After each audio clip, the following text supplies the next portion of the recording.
giant booger just hanging out of his nose. He's Mhm. got this giant like thing hanging out of his nose, and I was like, dude, I can't continue the conversation till you go wipe your. And dude, he got mad at me for calling him out, and I was like, bro, Weird. I just did you a favor, man. Like you should be thanking me because I don't know how many hours you've had that thing just hanging there because it was all dried and crusty, and I was like, Yeah. And no one's willing to tell him about it because you can tell it's been there a while. oh, And I'll tell you. If you know anything about me, I'll call you out. I got zero filters, which leads me to the show itself. So, Andrew, man, do me a favor, just have a conversation with me. I don't want any sales pitches. The point of this show is to get to know who you are and Mhm. your experiences and your stories and your wisdom and your insights and your philosophies. And I want to share that with my audience who is primarily entrepreneurs like ourselves. Yeah. And anything that they can glean from your experience and wisdom is a win scenario for everyone. If I cut you off on things, it's just because I have a lot of things I want to talk about. And so I just Yeah. want to make sure that I leave myself enough time so that we can come full circle with the show, which is what I always try to do. But No problem. Yeah. I have to keep myself in check sometimes because I like to talk. Yeah. Yeah. Me too. Me too. So it's good that you'll stop me. Yeah, so I'm going to go ahead and introduce you, and then I'm just going to put you on mute, or if you can mute yourself for a second, and then I'll introduce you, and then just unmute, and this kind of, you'll hear the name. You're smart enough, you'll figure it out. Cool. Great. All right, then. Just give me 1 second. Do we turn that light? Just, it's a little bit. Thank you for that. All right. Welcome to the Brand Laboratory, where we're going to uncover the humanity behind the brand. Who you are is how you lead, and how you lead is how you grow. And I firmly believe in that in everything I have ever done. And today, I launched this podcast 5 years ago because I like to explore stories and stories of leaders and CEOs and entrepreneurs like myself and understand the humanity behind their brand and what they bring to the table and the problems they solve and how do they view the world and how do they view themselves and their philosophies. And most importantly, I want to talk about their superpowers that define what they do and how they're giving back to the community that they live or their ecosystem in which they thrive. And that's really the kind of the whole point of the show. And if you glean something from this show, then we've done our job. So welcome to the Branding Laboratory. I'm Deevo. I'm your host. I'll be here with you for the next 60 minutes, and we're going to explore this intersection of humanity and leadership and philosophies and struggles and superpowers that make extraordinary leaders who they are. And today we're speaking with Andrew Galpin. He is the founder and CEO of Treeleaf Partners, and they are a company dedicated to, and I'm just going to borrow some words from their website, and then I'm going to tell you what I really interpret them as. They value people and long-term vision over short-term goals, and that's all good and great. But basically, what they do is they look to partner with organizations or small businesses and entrepreneurs, and I hope I'm not butchering this, Andrew. When you come on, you can let me know. But they're looking to help them overcome the status quo that they have established for themselves. And maybe they're in a holding pattern, or maybe they're trying to expand their business. Maybe they're trying to increase revenue, a broader reach, whatever it is.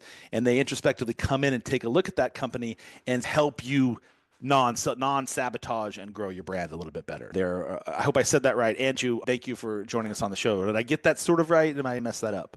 Yeah, Diva, that's roughly it. And I love how you put that and summarized it in almost 2 words, which is wonderful. But we do that in the context of an acquisition. So often at the time where an entrepreneur like ourselves has reached the limit of what they can do with their organization, whether that's because it's time to step down and do something different, whether that's retirement or a new venture that they want to pursue or do something differently. But they really value what they've built and they want to see that grow and flourish even when they're not part of it. So that's where we often come in. We'll partner with them, help them transition out of the business and us into the business to help continue growing and building that brand into the future.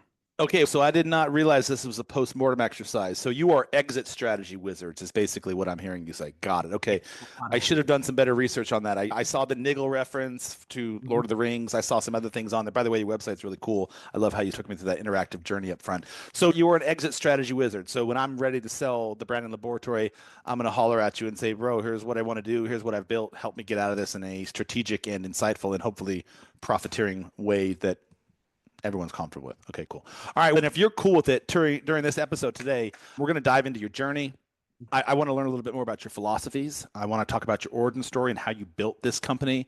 I see you're a married man. Congratulations on that. I want to really understand how you make decisions as a leader and who you work with. And by the end, My hope is, and I don't think you got this email because I saw in my onboarding form, Mariel didn't get a chance to send it to you yet. Forgive her, she's new.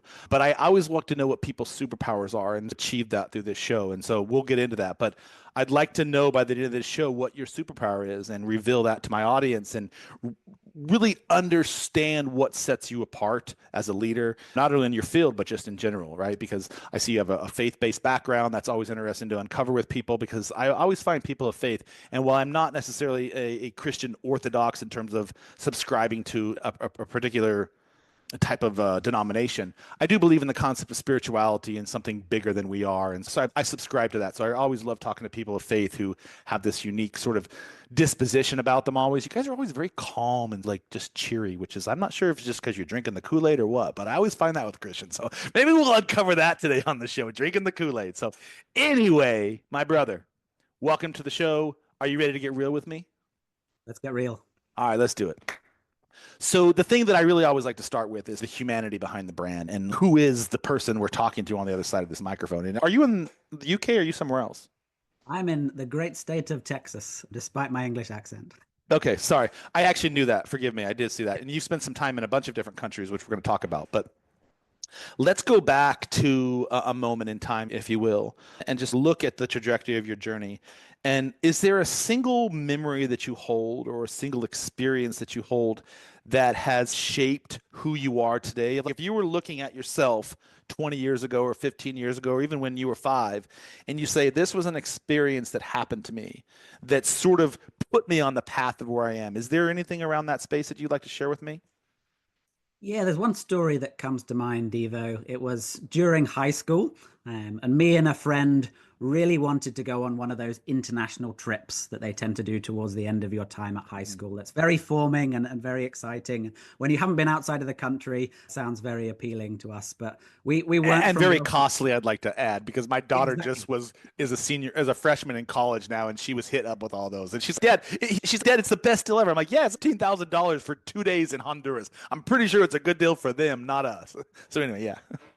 That's exactly it. I was going to say, we weren't from a wealthy background, so it's not like we had 15 grand lying around for us to go on these exotic trips. But we were both really keen to do it and explore it. So we asked ourselves the question, how can we raise that money and get to a place where we could make that possible? And we were both very technical. We enjoyed using technology to solve problems. And that's a consistent theme that I've seen throughout the stages of my career so far, that I've always continued that theme of using technology to solve problems. So we were not quite pre-internet days, but pre the days where all your local high street shops had a web presence and had a website online. So we thought, we know how to build websites, we know how to do graphics design, we can solve that problem for our local community. So we formed what we originally called Schoolboy Media, which we thought was a great name at the time. We were schoolboys and we were forming a media company. What we realized quite quickly is a lot of people don't want schoolboys designing their websites, however good they are. So branding it like that up front caused us a few challenges. So we pivoted around the name Get Simple eventually, and did some work with some wonderful nonprofits, did some work with one Fortune 500 company that we did a bit of branding with, and built quite a few websites for local businesses. And we loved doing that. We eventually decided that we didn't want to spend the money going on one of those trips, but we ran that business for about kind of 3 years in our days leading up to graduating to university. And I really loved collaborating with him, using his skills and using my skills together to unlock value for people that couldn't otherwise do it themselves.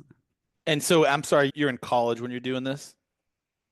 This was high school. High school. Wow, even better. So you've been an entrepreneur from a very early age, and then you transitioned into something directly after that. You went to the university, or did you get a degree, go into the corporate world? What's that journey look like? Exactly. I went down the typical university path. I didn't know quite what I wanted to do, as no one ever does. In the UK, we're a bit more narrow in how we focus degrees. So I went in becoming a computer engineer and pivoted a little bit to come out as more of a broader electronic engineer. But it carried on that theme of using technology to solve problems and spending that time really understanding how technology works and how it fits within the world.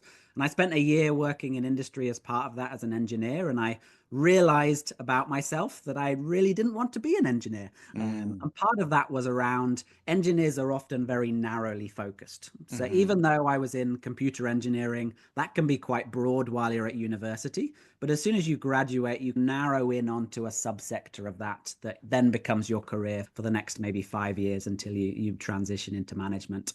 And I get itchy feet. I really enjoy solving lots of different problems, not solving the same problem over and over again.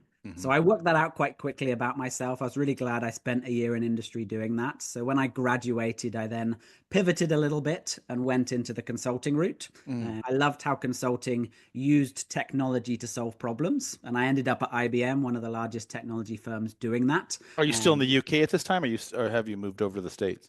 I was still in the UK. Yeah. Spent almost 6 years working for IBM in London, traveling around the UK and Europe, solving lots of different client problems and designing more meaningful experiences for their customers and employees. And how many years did you spend doing? You said 6 years doing that? 6 years. Yeah. And then after that, you jumped into the entrepreneurial world? After that, my pivot was to come to the States and do a graduate program. So I did my MBA at Kellogg School of Management in Northwestern University up in Chicago. And for me, there were lots of things I loved about the consulting world. I got to solve all these different problems. I got to learn a lot every single day, and I got to do it in and with and through people. That's what I really was passionate about. There were lots of things I didn't like. But one thing that really started to bug me after a while is as an advisor, and maybe you can relate to this, Deevo, you can give advice until you're blue in the face, and the client can either ignore it at their own peril, or they can agree with it and still not do anything about it, or they can agree with it and then actually implement change and see the value that you've been able to see in their business. So I wanted more ownership over that decision, and I knew I couldn't get that in the consulting kind of career path. So that was my transition across the pond to do my MBA and try and work out how can I have my cake and eat it, keep the things I like about consulting, but bring in this element of ownership and accountability that would allow me to shape an organization. So before we talk about what you're doing now, I want to learn a little bit more about that space. You mentioned you got your MBA over here in the States. Looking back, I get asked this all the time. I started my MBA program, then I did not finish it. And I have a lot of different opinions about it, and I think everyone probably has a different answer.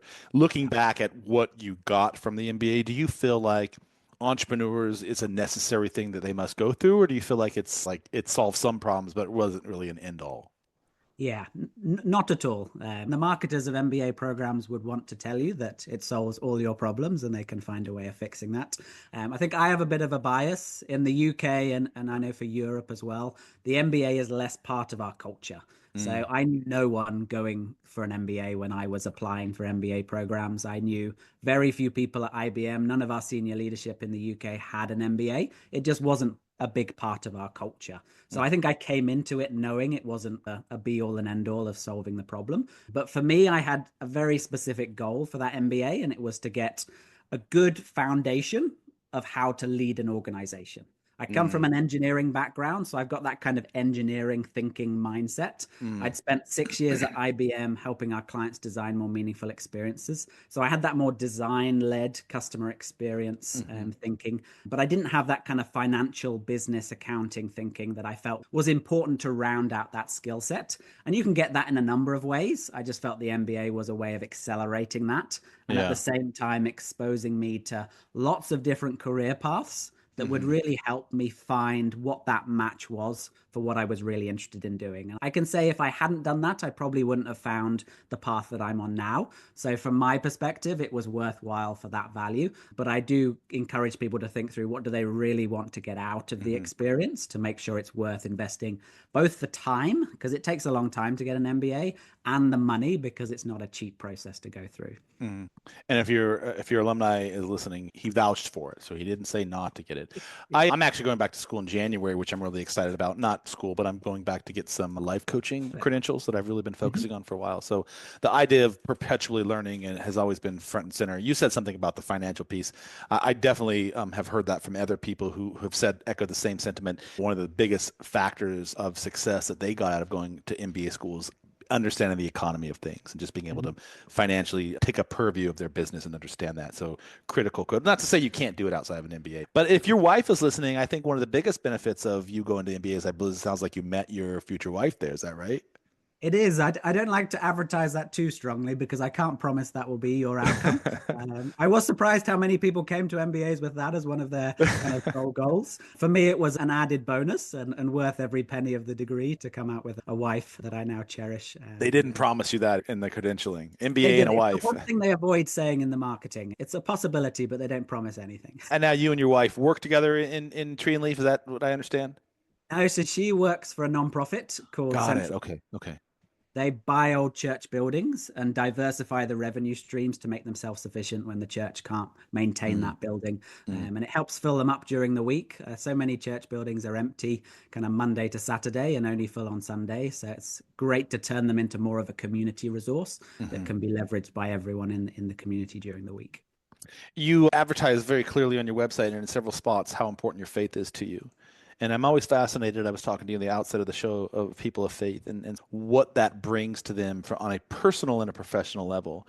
You don't need to go too deeply into it because I'm not questioning or asking in that space, but I'm always curious, what does faith do for you? And I don't necessarily mean faith in general for just a belief in a God and whatever it is, but just faith in general, the idea of people congregating together and believing in something bigger than themselves. How has that helped shape the trajectory of not only your personal life, but now your business? Mhm. I think it's very easy for us to get lost in our own worlds and focus on ourselves entirely, particularly when the world around us is narrowing us in on being contributors and generating income and revenue from our work and then spending all that money in order to grow the economy and do something bigger. So I think it's great to have some form of external connection. The world is bigger than just me. I remember one of the things I really appreciated during my MBA program was my church community. Because when you're in an MBA program, the most important thing in the world is getting a job at one of the big consulting firms. That's what everyone is really caring about. And then I walk into a church setting, which is multi-generational, has people from different socioeconomic groups. And I say, oh, I'm really stressed because I haven't got an interview with XYZ big firm. And they're like, who are they? And it's just a great reminder that inside that bubble, something that's really important isn't actually as important as it seems when we take ourselves out of that context. And I think we don't have many other opportunities if we just look at religion from a social context to take ourselves out of our socioeconomic context that is often reflected in our jobs and our works or our kind of environments and the places that we live in and really interact with people at different stages of life and learn from their wisdom and get a bit more grounded into the reality of the world and what's important. And for me, my faith helps guide that sense of what is important and keep those things in balance. And just for you, those of you who are listening, Andrew did not get these questions in advance. So even though that might have sounded like a rehearsed answer, it was not. It was very well eloquently stated. There's a couple of things you said in there guide you into the things that matter and what don't. And I always think about the idea of humans, where we are right now in our collective trajectory, and this idea that we are all competing against each other for space and for resources and for jobs and for whatever these things that we just constantly fighting against each other, whether it's globally or even in our own town. Or I just had a guy in the last podcast who's running for city council in his local town, putting his campaign together, and just the whole different thing. And we were not, and this is my opinion, so take it for what it's worth. I don't think we were ever meant to be a divided group of a species in terms of creatures that lived in silos and competed against each other. And one of the things you said was when you go to church, you get this sense of community, this sense of support, this sense of people believing in you and having your back should you need it. And I'm always fascinated by that. And I don't think you have to be in a religion to get that, but for whatever reason, that sort of is the vehicle at our disposal right now. But it's wonderful when people find that because everyone says the same thing that you did. And I'm curious, that leads me to my next question in a sense of your community and leadership and just you as a human. If I were to candidly interview some of the people that are closest to you, that know you, what would some of the following people say? What would your wife say about you? Who is Andrew? And if I ask your wife, what's your wife's name? Jenna. What is it? Jenna. Jenna. So Jenna, tell me about Andrew. If you had to embody who Andrew is in a few words, what is he? What would she say about you?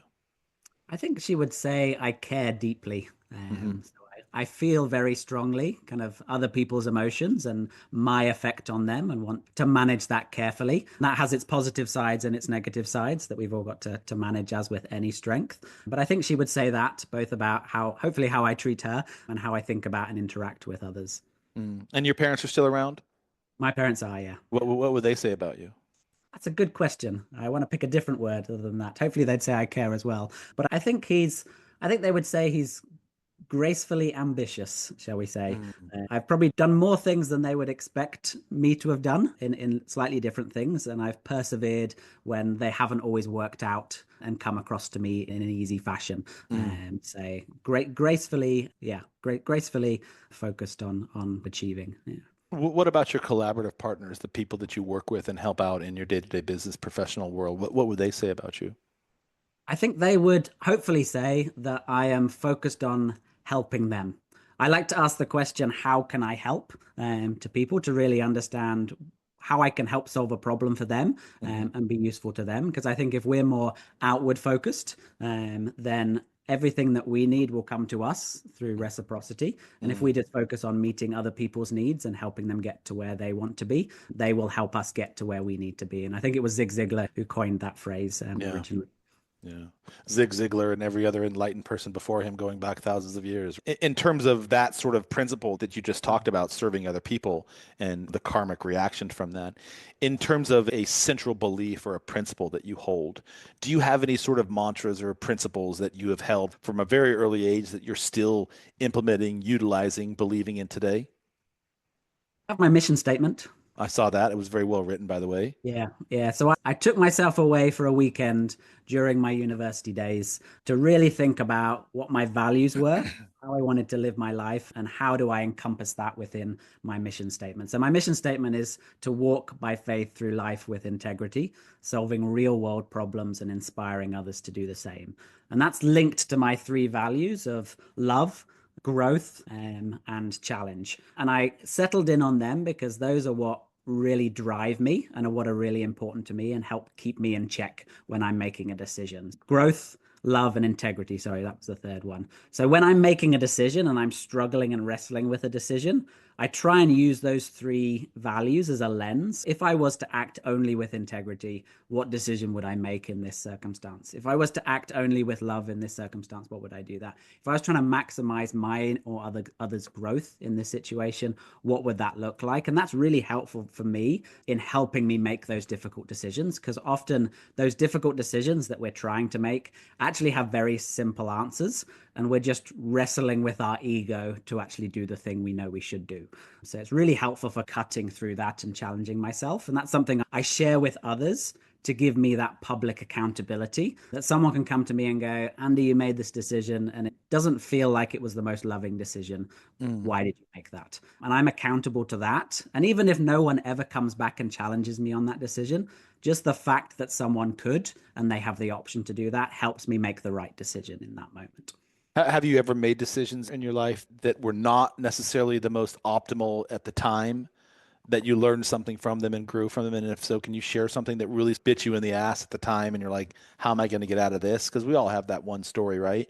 What's that one story for you that you were able to introspectively look at it now and be like, I actually learned this and this from that experience?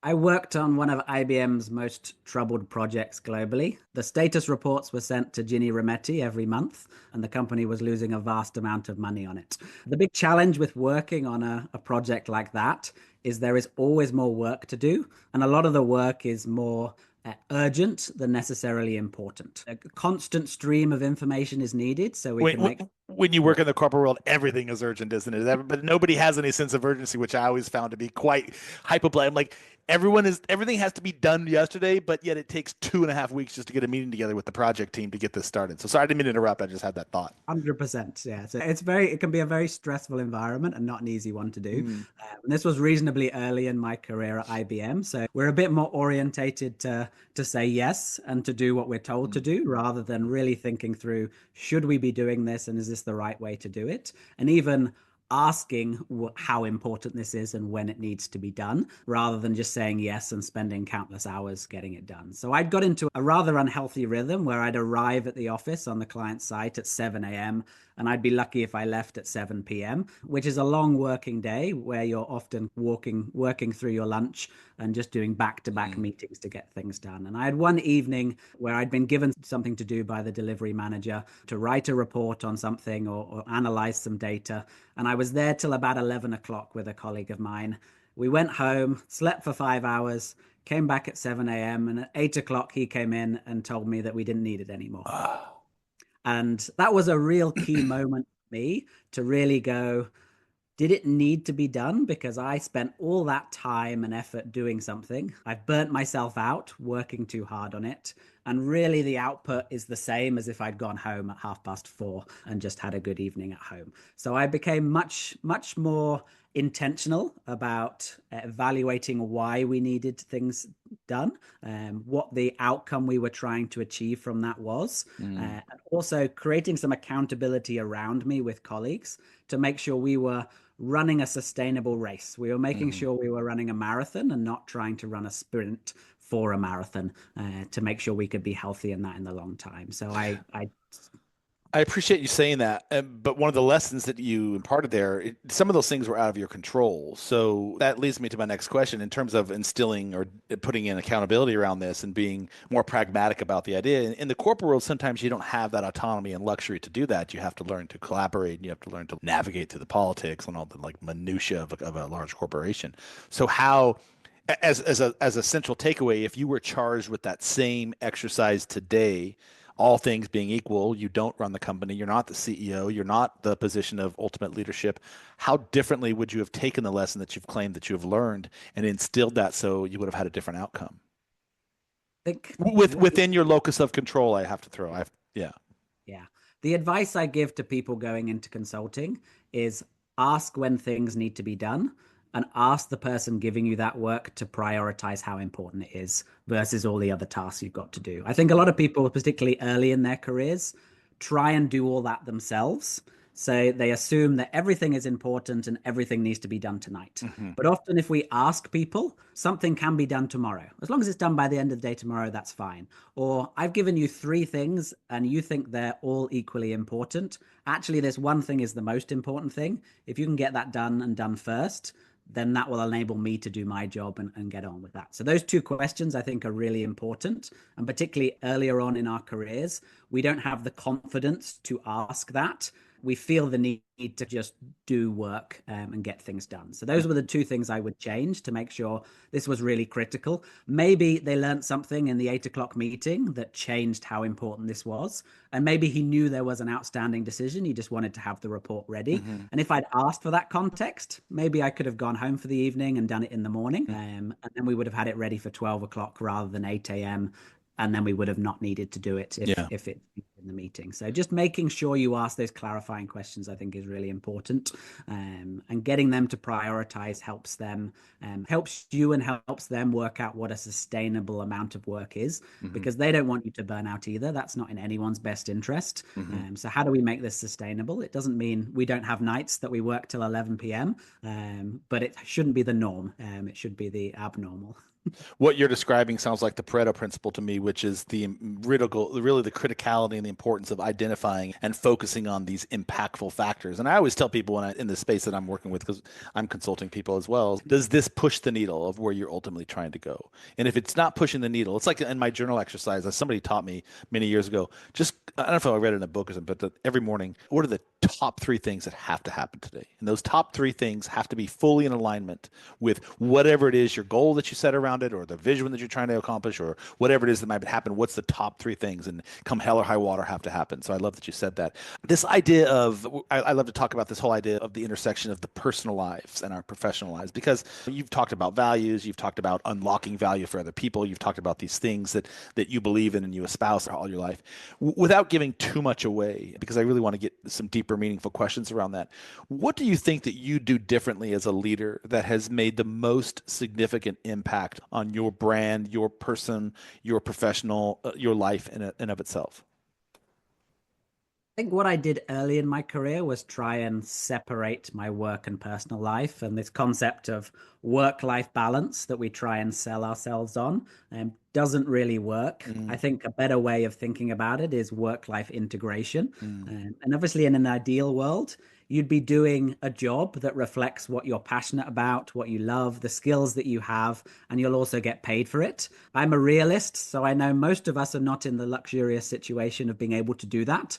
Maybe our passion is not something we can get paid for, or maybe the skills that we have are underappreciated in the work that we do. So we can't always find alignment with that, but that should always be the goal that we're heading towards. And we should find a way to coin a phrase, bring your whole self to work. And that includes your beliefs and the way you approach things, because where we get the best decisions in the workplace is where we have that diversity of thought and not conformity around one answer that we think is the right answer, that everyone is able to bring their different perspectives and different ways of looking at things, because we all have different strengths in different areas. And we mm. may not go with the decision that I want to make every single time and my view on the world. But if I can contribute that into the discussion, then I know we're making the best decision in that context with the information that we have.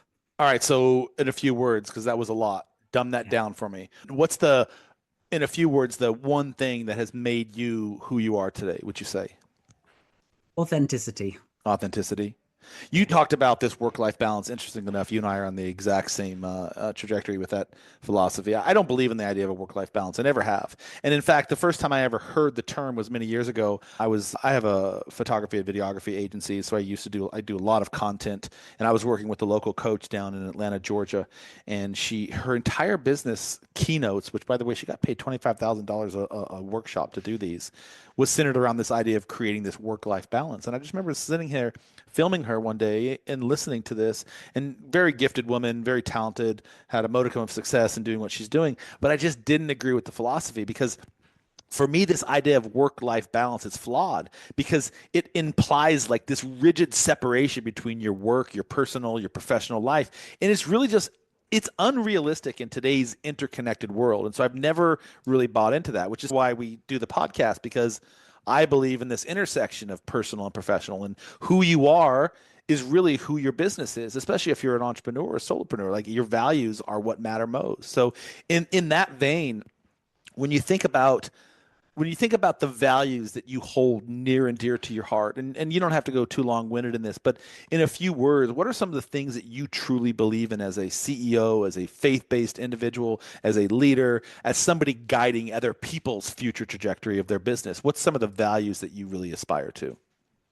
I think the one that people will be most familiar with is the concept of servant leadership, that the role of the leader is to serve the people below them. So my job is to help them do their job better. If I can help them do their job in the best possible way, the company will function in the best possible way. And part of that is being there in the moment and helping them where they're at, but also setting the precedent and the expectation of where we're going and where we're moving towards. So I, as a leader, have got to be healthy in how I'm leading people. That means I need to both work, but I also need to rest. I need to look after my family and make sure I'm investing in those relationships, because we're social beings, and Mhm, isolating ourselves mhm, entirely in the workplace is not a good thing. mhm, So I need to make sure I'm keeping those things in balance and being healthy, and therefore modeling that well for my people, that I'm taking holidays to show that rest is important and that work doesn't depend entirely on me, that I'm delegating stuff out to people and empowering them to use the skills that they have. I think a lot of people overlook that self-care space, especially if you're an early entrepreneur, you're a really busy entrepreneur, or maybe you're even a startup. You forget to take time for yourself. You forget to take time off so that you can reset and restore. And an unhealthy you is an unhealthy ripple to everything else you touch, whether you're a father like I am. Are you a father? Not yet. Yep, not yet. So whether you're a father, the whole idea. I grew up. I was divorced about 10 years ago, and so I've raised my two daughters by and large by myself. And truly, it was the greatest thing that ever happened to me. Like, Yeah. learning to become a better human. I asked you a question: was there anything that ever occurred that sort of shaped the trajectory? For me, it was getting divorced, and that's not a knock on my former wife. She's a wonderful human. It's just that it forced me to step into a different role, and really forced me to flex who I was and become introspective about what do I bring to the table, what value value do I bring? And how do I want to show up as a father? And that's when it started to dawn on me who you are as an individual shapes who you are in your professional life as well, because that ripples out into your relationships, that ripples out into your partnerships, that ripples out into your collaborations, like how you treat your customers, how you treat your clients, everything. And it was really, for me, it was really a renaissance moment to be like, who am I actually, and how do I want to show up in the world? And so I'm always curious to ask this question of other individuals and other leaders. When you think about who you are as an individual and the power that you bring to the table and this intersection of the personal and professional life, with that comes a shadow side of things. Like you have judgments, you have observations, you may have jealousies, you have tendencies that are purely human. Have you ever seen in your professional life some of those shadows of yourself that you may not really enjoy the most and you need some work on them? And I'm not saying you have or don't, maybe you're perfect. I have many of them. How do you see, have you ever seen them show themselves in your business world, and how have you handled that? Whoa, I see something coming out that I don't really dig here. Let me pull that back. When me and my wife, now wife, were going through kind of our premarital counseling and thinking through what are the possible kind of things that could come up that would cause arguments or cause problems. And the one that I landed on as the most important one was I don't voice what I actually feel. And part of this is connected with what I said earlier, that I spend too much time observing how other people are interacting with the room. And I reshape what I'm saying to align with where the room's at. And that doesn't always accurately reflect where I'm at. And it means I'm not always sharing my actual perspective that hasn't been filtered through a certain lens. So that's also a challenge in a working environment that it can be an asset. If I'm in a workshop with a client and I see they're struggling with something, I'm going to change what I'm doing and adapt that workshop to make sure we're meeting the needs of the client and actually addressing what we're trying to do. But that can also be a downside when I see problems and we don't get a chance to address them because I don't feel everyone in the room is ready to have that conversation. So how do I manage that and voice the things that are important, even if it's difficult for people to hear, because it's at the root of it is that people pleasing kind of idea that we want to be liked and we want people to respect us. And sometimes we need to tell people things that they're not going to like, and that's in their best interest. And that can be the most loving thing to do, even though it feels like it's not loving in the moment. It is a very precarious line, isn't it? Telling the truth, but telling it from a position that isn't necessarily going to be harmful or pernicious to somebody, but just still being able to tell your truth. If you ever do become a father, you'll find that's going to be your greatest attribute, by the way, is being able to take a step back, introspectively look at yourself and your role and your children's role, and then understand what those nuances are, and then deliver a message to them that isn't demeaning, for example, but it's still it's filtered to the extent that you're not hurting them, but you're trying to guide them. That was one of the biggest things I had to learn, because I grew up in a very staunchly strict environment. My dad was it was his way or the highway. Like there was no other ways to it. And I was just like, is that really how to parent? That's the only way that we could do this? Was there a time when you held a belief that was really tied to like your values, the things that you deep down believe, and you had to make a decision to either walk away from something or that may have add value, let's say financial value to you or relationship wise or something, that your values and the things that you hold dearest and nearest to you were questions, and you had to make a critical decision to walk away from that? There was a non-profit I used to work for called Street Pastors in the UK. They would go out on the streets of cities and help drunk people who were coming out of clubs and had a little too much. So it was my Saturday night till 4 a.m. Once a month that I'd go out and do that. And that really connected with both growth. It was something new, something different that I hadn't done before, and a little bit challenging. And also that love aspect of my values that I really enjoy. But I felt it was becoming more of a burden, a kind of pleasure.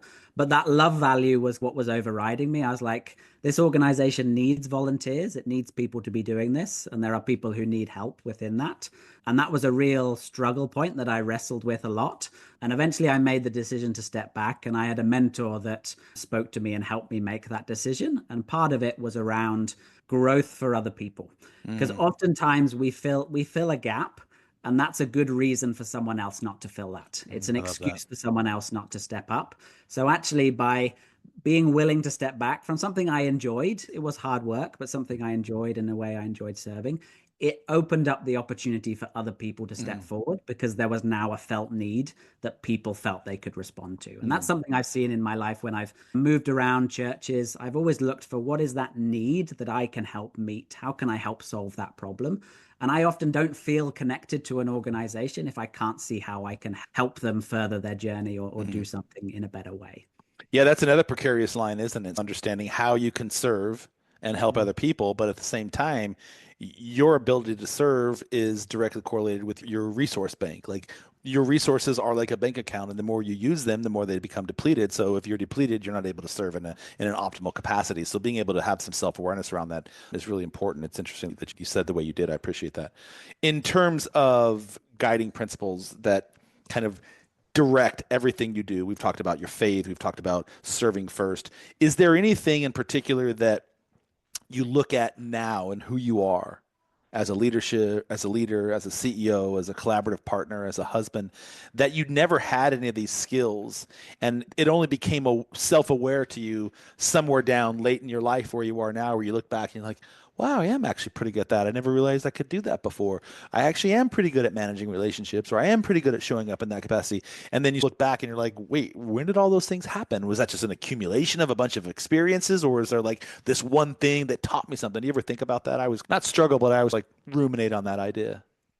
It is hard sometimes reflecting back on that. So, as a child, we used to do drama lessons in high school and primary school. I would be the child that sits two-thirds from the back because if I was all the way at the back, I was too noticeable and more likely to be picked on. And if I was near the front, I was more likely to be picked on. And I tried to avoid participating in any possible way because I didn't like standing up in front of people and doing things in front of people. I had almost a fear of it that I just really didn't enjoy it. I have now spoken in front of audiences of over 1,000 people in rural Pakistan. And part of that came from a mentor of mine in a church setting, seeing that gift within me when I couldn't even see it in myself. So they Mm. felt I had the potential to be able to teach and preach in that kind of setting. And they invested in me and gave me the opportunity to try and work through that in a way that I hadn't had a safe space to do that. And as I alluded to, I spent 3 months in Uganda. I spent 2 weeks in Pakistan where I was speaking and preaching to audiences from 800 to 1,000 people at any one time. Mm. And if you told my little drama student self at 15 years old or 14 years old that I would be doing that, I think I would have been petrified.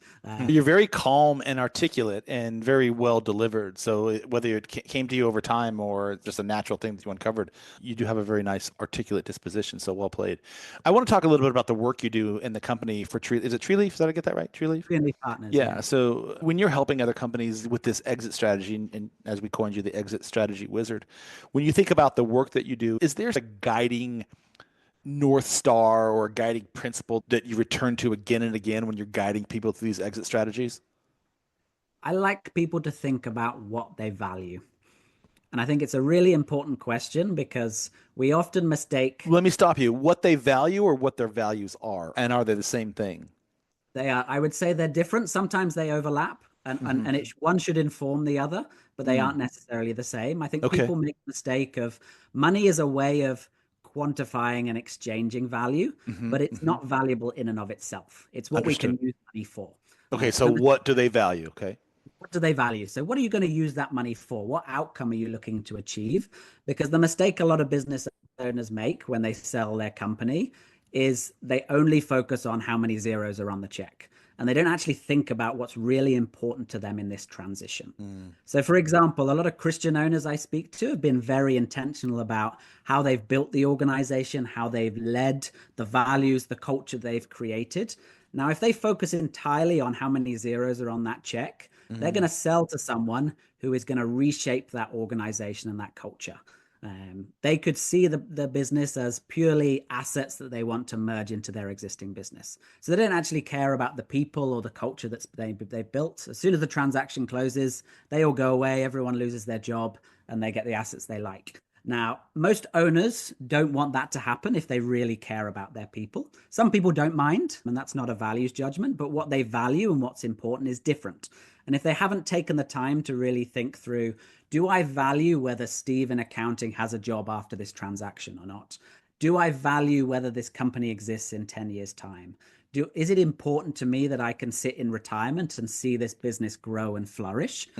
Or is that not important to me? And I don't know what's important to you. Maybe, Deevo, when you retire eventually and step out of your business, you may say, it's not important to me whether this continues in its current form. I'm quite happy for someone to take what we've done and do whatever they want with it. And that's okay, as long as you've thought through that and you've been intentional about that. Because Do you have an exercise? Sorry, I didn't mean to interrupt. Do you have an exercise that you take people through that to understand what their values are? And by the way, we're talking with Andrew Galpin. He's the founder and CEO of Treeleaf Partners, and they are exit strategy wizards. Consult and guide with you if you're ready to sell your business or step out of it into retirement or whatever your next big enterprise is. Andrew's firm helps you do that. Sorry, I just like to throw that in and let people know who we're talking to. So, in terms of defining what do I value as an owner, is there an exercise you go through? Is that just conversational? Like, how does that process unfold for you? it is conversational, but we follow a kind of process. So it does start with kind of, what are your values? Why did you form this company in the first place? And what are you looking to do next? The other thing that owners often forget to do is, what am I going to do when I'm not running this company anymore? Because our whole identity is wrapped up in being the owner and CEO of ABC Business. And the day after it closes, if you're unlucky, probably the week before in general perspectives, suddenly it'll occur to you that on Monday next week, you're not going to be that anymore. And you have a bit of an identity crisis. So we like to make sure people have thought through both, what do I value? Why did I start this? And where am I going next?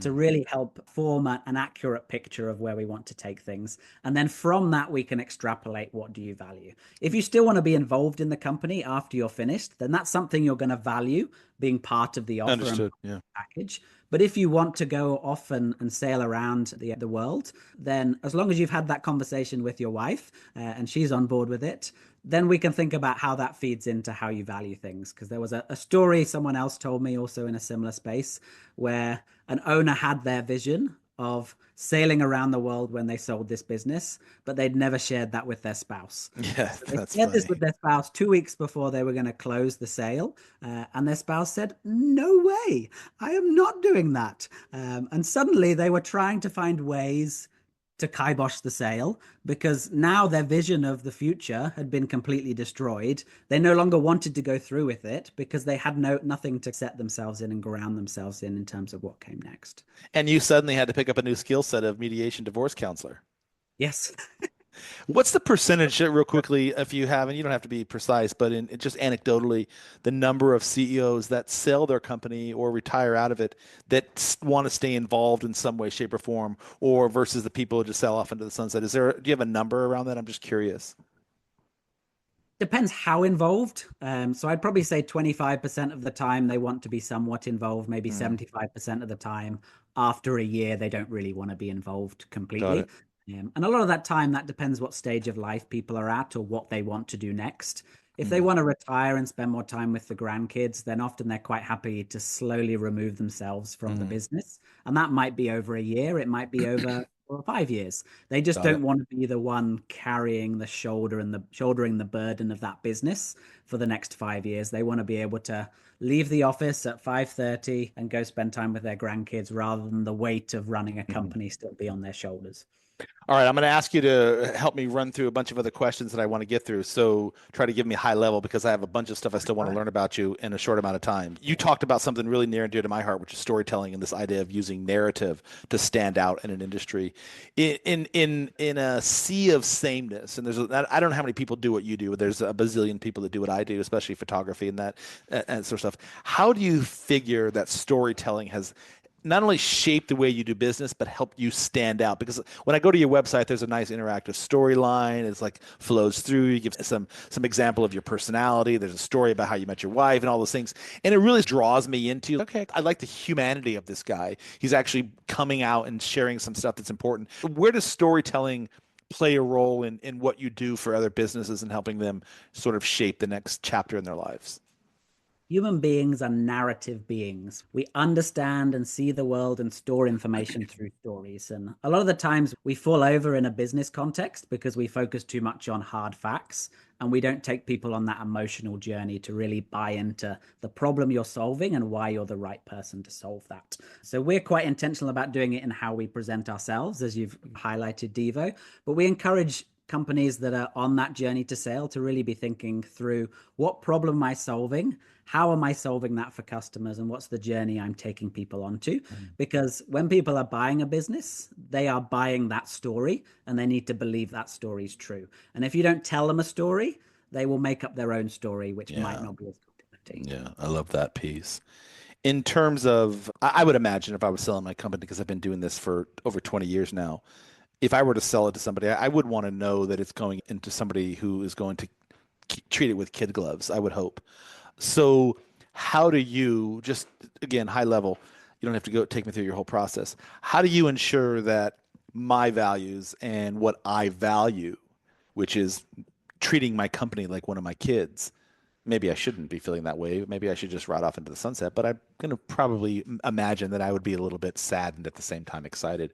How do you make sure that whomever is feeling my shoes understands the intricacies and the empathy involved in taking on someone else's company that has that as one of their core values? It starts with that person really understanding that and understanding what it means to them and what's important about that. So it could be that kind of you've always invested in the best healthcare plan for your employees. So that's one of the ways we can communicate to people buying businesses that this is really important, that this is maintained going forward.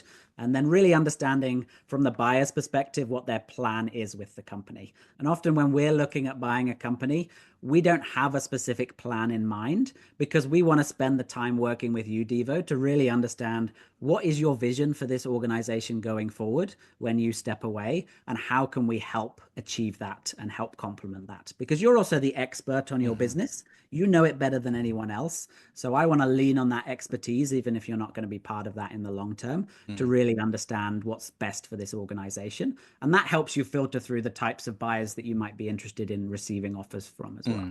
I like that response. There's a lot of compassion and empathy involved in what you do, I would imagine. So it's really important that you have this sort of even keeled approach that you have to things. Well played on that. In our last few minutes together, I'd love to talk about the legacy you want to leave. And I have this kind of standard question that I ask a lot of people. So if you've heard it before, you'll be prepared for it. If your life were to end today, and I'm not saying in a negative capacity, but the mothership has landed outside in your front yard, and it's, bro, you've done all you can do here. Now it's time to go home. But before you leave, you have to leave humanity with a gift. If you think about the legacy of Andrew Galpin and the legacy of Tree and Leaf Partners, and you could put into a nice, cute, boutique wrapped up jar with that gift, that legacy that you're going to give to us before you get on the ship and ride off into the sunset of your own, what is that?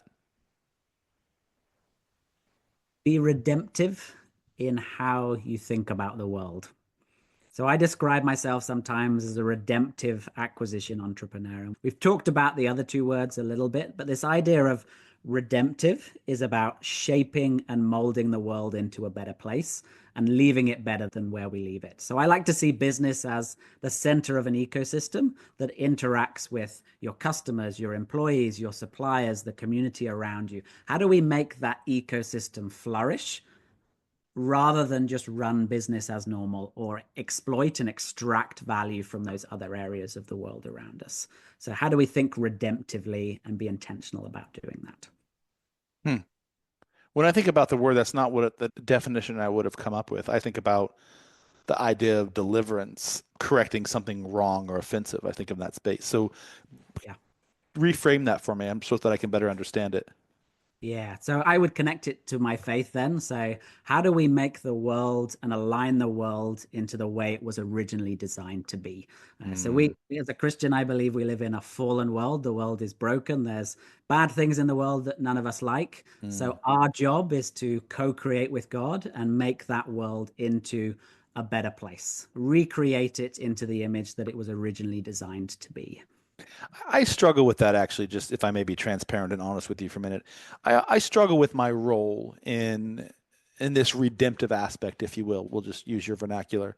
Yeah. What is my role to help shape, forge, define, enlighten, whatever it is, other people's perspective? Or is it my job to just stay in my lane and do the things that I can do in my locus of control? And I struggled with that, if I may be candid, and I'm very candid all the time during COVID and the nonsensical stuff that went on during COVID and trying to wake people up and showing them a completely different perspective or a narrative that they weren't being told. And people got so mad at me. And I had people that were like sending me hate messages on Instagram because of the things that I would share. And I was like, is it really my job to try to convert people? Is it really my job to be a redemptive light for people who just aren't ready or don't want or don't need whatever? I always struggle with that. And you don't have to go too deep in that, but what is our role as humans on this planet, whether it's running our business, whether it's living our personal lives, as it pertains to seeing the lens of someone else's jar and reading that there's something that maybe didn't align with your perspective or that was inherently wrong? Is it our job to call them out? Is it our job to guide them?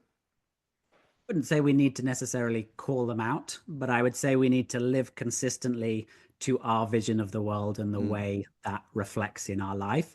So I would say by running your business, Deevo, you are helping people think about how they show up in the world and the messages that they are putting out into the world, which in turn shape the culture around them, the types of customers that are attracted to them, the type of impact that has in the world. So I'd say you are being either redemptive in how you're doing it, if it's heading in a possible direction, in a positive direction, or the opposite of redemptive, whatever that word is, if you're encouraging more negative messaging from that side of things, which I don't think you would do. So I would say our work has a role in shaping the world and the narratives that we buy into. And we should be intentional about how we're shaping the world around us through our interactions. Yeah, for the opposite of redemptive, destructive, Destructive, yeah. Maybe. damaging. So answer the question, do we have a moral obligation to not necessarily actively redeem somebody, but do we have a moral obligation to at least have an impact on other people's lives? Or should I we would just say selfishly focus on our own? from a Christian perspective, I would say yes. Not everyone's a Christian, so I don't think that moral imperative necessarily sits on everyone unless they follow that same kind of belief mindset. But I would say connecting our work to a bigger purpose, something that is bigger than ourselves, is something incredibly important to our own motivation. If you look at a lot of the literature around kind of purpose and motivation, if we can't connect our work to something bigger, we can really struggle in what we're doing. And that's why a lot of people don't find purpose in their work, because we've segmented work so much that I am just putting this cog on this wheel rather than building a car. I can't see the purpose of the work that I do because I'm too far away from it. And we need that as human beings because we exist for a reason. We were made for a reason. And I think that's embedded in our very, very being. I like your answer. A couple more questions and I'll let you run. I appreciate you take the time, Andrew, to come on the show and entertain my questions. In terms of you versus you, this whole idea we talked about, like understanding who we are as individuals and how we show up in the world. If you were giving yourself advice on life, what would you say to yourself if you were standing across from yourself right now? I think we all wrestle with that tension of being ourselves and not feeling like we have to do certain things in order to conform to whatever part of the world we're working in or the way everything is done. So I would try and encourage myself to be more confident in being myself and using the skills that God has given me and the gifts that I have and applying that to solving the problems I'm looking to solve, rather than looking at how everyone else is doing it and trying to conform to what everyone else is doing, because I know I'm not the best version of Deevo. If you asked me to take photos, I'd be awful. My wife is a photographer. She's very good at taking photos, but I am not. So trying to be Deevo and trying to approach that in that way is never going to work. But being Andy Galpin and the best version of Andy Galpin is going to be how I'm successful. And that reminding myself of that is something I need to do more. Yeah. I tell everybody, you do you, I'll do me. And I'm just going to focus on me right now. It's been a really cool conversation. What's next for Treeleaf Partners? What do you have on the horizon? When you get ready to sell your company, who takes you through the process? Yeah, so I will, once I've found a business that we like, if there's a fit with me, then there's a strong possibility that I would then move into that organization. So one of the businesses that we work with may end up being the future of Treeleaf Partners, but for me, there are lots of people in the world that kind of do similar things around exit planning and help people do what I do. I've got a really good sense of what's important to me and therefore what would be important to who takes over my business and what that transition looks like. So it's just trying to find that right person, which is really important and really difficult at the same time. Andrew, it has been a privilege to dive into your story and your values and your philosophies and the way you lead Treeleaf Partners and just hearing your story. It's been fun to listen to you. And it's become clear to me, and we talked about your superpower, that your ability to connect deeply with people and the business that you work with and the compassion that you lead and this whole purview you have around this humanity of things. I hereby bequeath your title of your superpower as the legacy architect. And that's what I give you. So you should be honored. You are knighted the legacy architect. Any closing thoughts for my listeners, and where's the best place people can find you if they are interested in utilizing your superpowers? Yeah, 100%. You can find us at treeleafpartners.com, or I also talk about a lot of the subjects we've been talking about, Deevo, on LinkedIn. So if you're interested in storytelling, culture building, or that transition at the end of your journey to someone else, then feel free to follow me on LinkedIn. I'm Andy D. Galpin. You can find me on LinkedIn. Brilliant. I'm going to end the show on saying I've had a pleasure of getting to know you, and I've learned a few things about you that I didn't know about you in your profile. So thank you for taking the time. I'm going to go ahead and ask you if you can just wait for me. I have a few things I want to say about you behind the scenes that might embarrass you on camera, which are all not just joking. If you don't mind, just wait for me. I'm going to put you in the green room for a second, then I'll bring you right back in. If you could just give me like 2 minutes. Man, that was another good show on the Branding Laboratory, and I really appreciate you joining us today and listening in on the show. For you listeners, this episode is a reminder that business isn't just about growth. It's about meaning, it's about legacy, and it's about staying true to your values, like Andrew has shared with us so adeptly. And if you're listening and thinking I want to uncover my own branding blueprint, my own story, my own unique value proposition, I'd love to have you on the Branding Laboratory and talk a little bit about the things that you're doing and the things that you're sharing with the world to make it a better place, or to live your best life, as Andy put it. So if you're interested, you can go to thebrandstoryteller.com and navigate over to the podcast. You'll see big, bold, 400 font, apply to be a guest on the show, and my team will take it from there. And as a frame of reference, just say, hey, I'm a listener, and Deevo invited me to be on the show, and we'll fast track you through. And you and I will have another deep and meaningful conversation like Andrew and I just had. If you are a purpose-driven CEO, and this is my shameless plug, and you're ready to unlock your full potential, or you're trying to figure out how to do that, my brand discovery process, that is a patented and scientific process, will help you align your personal values with your professional vision. And it's a transformative blend of spirituality and science and psychology and strategy that has literally helped thousands of business leaders, purpose-driven CEOs, create brands that truly resonate. And it will be my honor and my privilege to help you do that. You can visit thebrandstoryteller.com to learn more about what I do and how I do it in my superpowers, which are helping you figure out your superpowers, incidentally. And that's on thebrandstoryteller.com. I'll see you on this side. Thank you.